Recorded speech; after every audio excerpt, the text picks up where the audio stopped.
খালি পকেট আপনাকে জীবনে হাজারটা শিক্ষা দেবে, আর ভরা পকেট আপনার জীবন নষ্ট করার জন্য হাজারটা পথ দেখাবে। যখন তিল তিল করে গড়ে ওঠা সম্পর্কটা ভেঙে যায়, মানুষ তখন নতুন করে স্বপ্ন দেখতেই ভুলে যায়। প্রেম শব্দটি ছোট হলেও এটি একটি মানুষকে নিঃশেষ করার ক্ষমতা রাখে। মনে জোর রাখবেন, না বলা শিখবেন। না হচ্ছে এক অক্ষরের একটি শব্দ। বলা খুবই সহজ, কিন্তু সবাই বলতে পারে না। অভাব আর অভিযোগ এমন একটা জিনিস যে অন্যের কাছে না বলাই ভালো। রাগ অবস্থায় যদি কথা বলো, তবে এমন কথা বলে ফেলতে পারো যার জন্য তুমি সারা জীবন লজ্জিত থাকবে।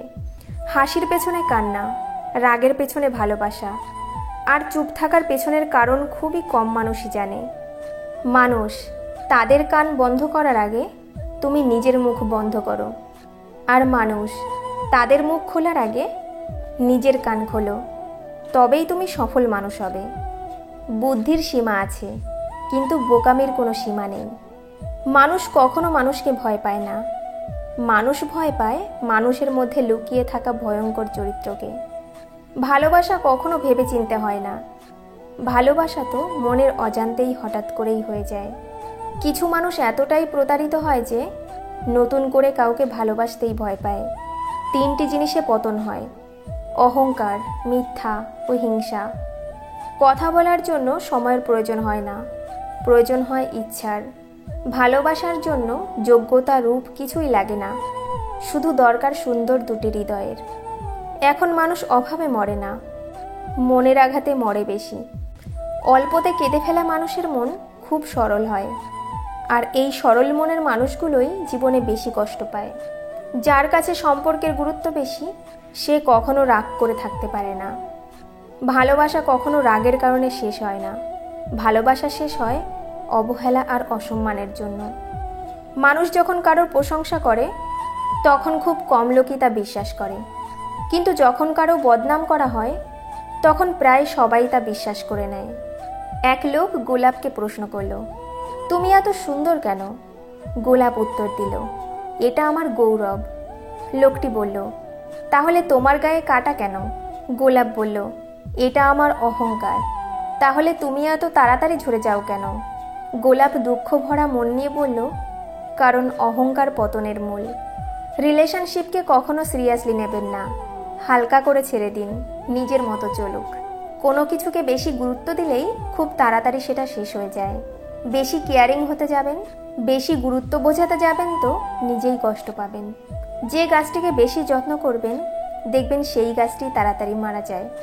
কিন্তু রাস্তার পাশের গাছগুলো যত্নহীন অবহেলায় কত সুন্দর বেড়ে উঠেছে। ভালোবাসা হোক কিংবা বন্ধুত্ব, জীবনে খারাপ সময়টা এলেই বোঝা যায় সম্পর্কটা কতটা খাঁটি। একটি মেয়ে সবসময় অসহায়, কখনো তার পরিবারের কাছে, কখনো স্বপ্নের কাছে, কখনো ইচ্ছের কাছে, আবার কখনো তার ভালোবাসার কাছে। জীবনের সবচেয়ে পছন্দের জিনিসগুলো হয়তো অবৈধ, নয়তো নিষিদ্ধ, হয়তো দামি, নয়তো অন্য কারো। এক বাবা তার ডায়েরিতে লিখেছিল, আমার ছেলে ততক্ষণ আমার যতক্ষণ না সে বউ পেয়ে যায়। আমার মেয়ে ততক্ষণ আমার যতক্ষণ না আমার জীবন শেষ হয়ে যায়। অবহেলা শুধু ভালোবাসাকে অপমান করে না, সুন্দর একটা জীবনকেও নষ্ট করে দেওয়ার জন্য যথেষ্ট। সম্পর্ক কখনো দূরত্বের কারণে শেষ হয় না। সম্পর্ক শেষ হয় অসম্মান, অহংকার, স্বার্থপর আর বিশ্বাসঘাতকতার কারণে। সময়ের সাথে সাথে মানুষ পাল্টায় না, সময়ের সাথে সাথে মানুষের প্রকৃত রূপটা সামনে চলে আসে। কেউ চায় না কাউকে ভুলতে, কিন্তু সময় ভুলিয়ে দেয়। কেউ চায় না কাউকে হারাতে, কিন্তু ভাগ্য ছিনিয়ে নেয়। একজন নারীর কাছে সবচেয়ে বেশি গুরুত্বপূর্ণ হচ্ছে তার বাবা এবং সন্তান। কেননা একজন নারী বাবার মুখের দিকে তাকিয়ে নিজের স্বপ্নকে মাটি চাপা দেওয়ার ক্ষমতা রাখে, আর সন্তানের মুখের দিকে তাকিয়ে শত দুঃখ কষ্টের মাঝেও জীবন পার করে দেওয়ার সামর্থ্য রাখে। ভালো আছি কথাটা যত সহজে বলা যায়, তত সহজে কি সত্যি ভালো থাকা যায়? জোর করে কারো আপন হওয়া যায় না, হয়তো কিছুটা সময় আপন সেজে থাকা যায়। টাকাওয়ালা পরিবারে বউ হওয়া ভাগ্যের ব্যাপার নয়, একজন সৎ চরিত্রবান জীবনসঙ্গী পাওয়াটাই ভাগ্যের ব্যাপার। কাউকে ভালোবাসতে খুব বেশি সময় প্রয়োজন হয় না, কিন্তু তাকে ভুলে যেতে পুরো জীবনটাই পার হয়ে যায়। কাউকে কষ্ট দেওয়ার সবচেয়ে বড় হাতিয়ার হলো তার সাথে কথা বলা বন্ধ করে দেওয়া। যার পারিবারিক শিক্ষা যত ভালো, তার চরিত্র ও ব্যবহার তত উন্নত। ভালো আচরণ করুন, কারণ আমাদের আচরণ একসময় অভ্যাসে পরিণত হয়। কি হবে জীবনে এত পারফেক্ট মানুষ খুঁজে, যদি সেখানে ভালোবাসাটাই না থাকে? মাঝে মাঝে মনে হয় কিছু মানুষের সাথে পরিচয়টা না হলেই হয়তো ভালো হতো। তুমুল ঝগড়ার পরেও যে তোমায় ছাড়া থাকতে পারে না, তার কাছে তুমি অনেক প্রিয়। নিজেকে ভালোবাসতে শেখো, পুরো দুনিয়া তোমায় ভালোবাসতে শিখে যাবে। দুনিয়া আপনাকে শুধু ততক্ষণ মূল্যায়ন করবে যতক্ষণ আপনার হাতে অর্থ, সম্পদ কিংবা ক্ষমতা আছে। হাজার হতাশার মাঝে একটাই ভরসা, সৃষ্টিকর্তা যা করেন ভালোর জন্যই করেন। জীবনে যত আঘাত পাবে, তত কাছের মানুষগুলোকে চিনতে শিখবে কে আসলে কেমন আপন। সে বলেছিল সারা জীবন থাকবে, প্রশ্ন করতে ভুলে গিয়েছিলাম পাশে থাকবে নাকি স্মৃতিতে। যখন কোনো মানুষের সময় খারাপ যায়, তখন কেউ তার হাত ধরে না, সবাই তার ভুল ধরে। সাফল্যের পর সবাই তোমার সাথে থাকতে চাইবে, তবে তুমি তার সাথেই থেকো যে ব্যর্থতার দিনেও তোমার সাথে ছিল। মানুষ সবসময় ভাগ্যের কাছে হারে না, কখনো কখনো প্রিয়জনের বিশ্বাস আর ভালোবাসার কাছেও হেরে যায়। মধ্যবিত্তের জীবনটা বড়ই কষ্টের, না পারে বলতে, না পারে সইতে। অতিরিক্ত দুশ্চিন্তা সমাধানের পথ কঠিন করে দেয়। ভাগ্যের কাছে নয়, হেরে গেছি বারবার বিশ্বাসের কাছে। কোনো সম্পর্ককে বাঁচিয়ে রাখার দায়িত্ব একজনের নয়, দুজনেরই হওয়া উচিত। ভেঙে পড়ার কিছু নেই, চিরদিন কেউ পাশে থাকবে না। নিজেকে সময় দাও, তোমার প্রথম দরকার তুমি নিজেই।